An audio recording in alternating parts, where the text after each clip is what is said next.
Hi students, in this video we are going to solve the numerical problems in chapter 10. Let us take the first problem. The given circuit has two ideal diodes connected as shown here. We have to calculate the current flowing through the resistance R1. First you should know about the ideal diodes. The diode which has the zero resistance when it is connected in a forward bias is known as ideal diode, as well as it has the infinite resistance when it is in the reverse bias. That means the ideal diode can act as a conductor when it is connected in a forward bias. The same diode can act as an insulator when it is in a reverse bias. Now the 10 volt battery which is connected in the circuit is going to supply the current I. It is going to pass through the resistance R1. The current value only we are going to find. For that we need the total resistance in the circuit. Let us take the diode D1.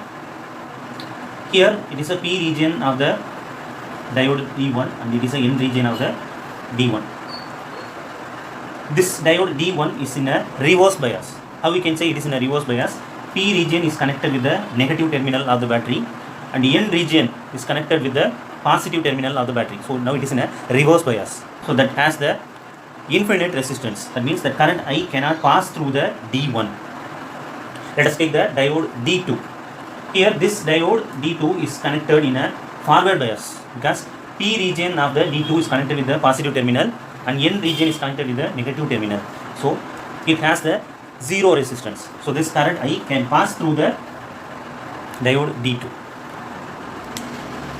So this diagram can be modified like this. So current cannot enter into the diode D1 as well as it can't pass through this resistor 2. So this path can be taken from the original circuit. So this circuit can be drawn like this. The 10 volt battery is connected with the resistance R1. The resistance of the diode is 0. Let us take the another one, resistor R3, which is connected with the battery. Now the two resistors are in a series connection. To find the value of current I, we have to find the total resistance in this circuit. What is the formula for current I? I that is equal to V by R according to Ohm's law, V by R. So voltage is 10 volt. What is the total resistance? We have to find. Since they both are in a series connection, RS, what is the formula? R1 plus R3. We have to add all the resistance value. What is the R1 value? 2 plus. What is the R3 value? 2. 4 ohm. Now we can apply that. What is the voltage value? 10 volt by 4. Easily you can get the answer, which is equal to 2.5 ampere. So it is only the current passes through the resistance R1. Let us take the second problem. The 4 silicon diodes and a 10 ohm resistors are connected as shown in the figure. Each diode has a resistance of 1 ohm. They are not ideal diodes. Find the current flows through the 10 ohm resistor. Like a previous case, we have to use the logic. But what is the difference? In the previous problem, we have taken the ideal diodes, but here they are not ideal diodes because they have the resistance. But logic is same. When the diodes are in a forward bias, they can conduct the current. When they are in a reverse bias, they won't conduct the current. So here 3 volt battery we have connected in the network. So it's going to supply the current in this direction. Current I is going to enter into this junction first, A. Current split into two parts. Here diode D2 is in a forward bias. How can we say? It is a P region of the diode D2 and N region. Here P region is connected with the positive terminal. So it is in a forward bias. At the same time D1, here it is a N region. This N region is connected with the positive terminal of the battery. So it is a reverse bias. Let us take reverse bias. Here it is a forward bias. This current cannot pass through the D1 since it is in a reverse bias. It is going to pass through the diode D2. It reaches the junction D. Now current can split into two parts. It can pass through the resistance 10 ohm. The another one part cannot pass through the D4. Why? Because it is also in a reverse bias. N region, P region. This P region is connected with the negative terminal of the battery. So it is in a reverse bias. So through the D4 current cannot be passed. So current passes through this 10 ohm resistance. Already we have eliminated D1. So it is going to pass through this path. Through this path current can pass because diode D2 is connected in a forward bias only. So N region of the diode D3 is connected with the negative terminal. So now it is in a forward bias. So kindly remember, when the diode is in a forward bias, it can conduct the current. When it is in a reverse bias, that can act as an insulator that won't conduct the current. So current reaches the junction E and reaches the junction A. Since it is in a reverse bias, current chooses this path and pass through the diode D2. Once again, D4 is in a reverse bias, so it is going to pass through the 10 ohm resistance, and it passes through the another one forward bias diode D3, reaches the point B and point F. Circuit is closed. What are the diodes can be taken away from the circuits? So the path will be like this only. Since it is in a reverse bias, it will be eliminated, as well as this can be eliminated. So it is a simplified circuit. It is only the actual path of the current. To make it more simple, let us redraw this circuit as like this. So 3 volt battery we have taken, which is connected with the diode, which is in a forward bias. As per the problem, it has the resistance 1 ohm. So that is also I am going to mention. It is a diode with the 1 ohm resistance. It is connected with the another one component resistor, which has the 10 ohm, and another one diode is there. That is also in a forward bias. That is also has the same resistance 1 ohm. Circuit is closed now. Here diode D2, here diode D3. Here value is 1 ohm, here also value is 1 ohm.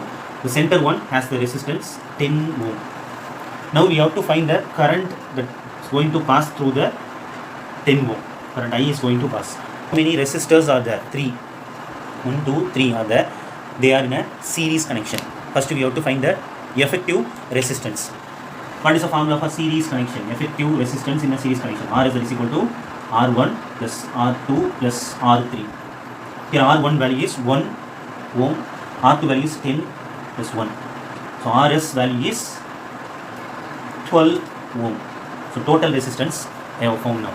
Since we have taken the silicon diodes, what will be the potential drop across each diode? It will be 0.7. Here also voltage drop will be 0.7. Then what is the potential difference across 10 ohm resistor? Total voltage is 3. Here let us take that as a V. The voltage drop we have to find. V plus 0.7 plus 0.7, that is equal to total voltage 3.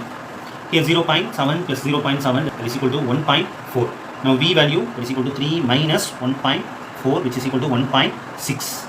So potential difference across the 10 ohm resistance is 1.6 volt. Now easily you can find the current that is going to pass through the 10 ohm resistance. What is the Ohm's law? I, that is equal to V by R. What is the voltage drop across this 10 ohm resistance? 1.6 divided by total resistance is 12. So current value I, that is equal to 0.133 ampere.